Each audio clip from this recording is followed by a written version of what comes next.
Mandela, Martin Luther King, Dostoevsky. Some of their most powerful writing took place in a jail cell or was shaped by the time they spent in one. Same goes for the Apostle Paul. Around AD 58, Paul made his way to Jerusalem. Unfortunately, his arrival threw the city into an uproar, and he was seized by Roman officials.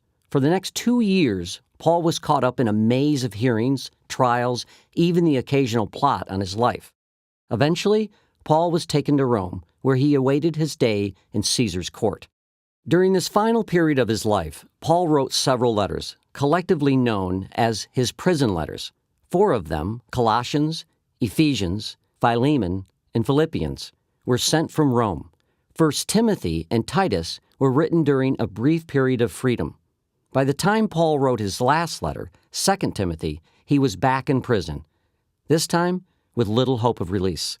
Paul covers a lot of ground in these letters. He tells a mostly Gentile church in Colossae to place their hope in Jesus, not in following certain Jewish practices or in some misguided quest for secret spiritual knowledge.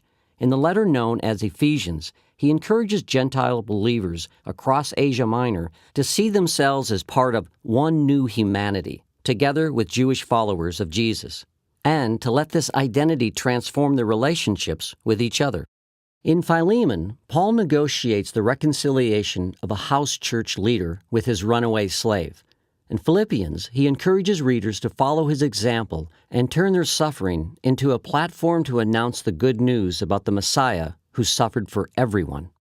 1 Timothy, Titus, and 2 Timothy reveal another side of Paul, the mentor.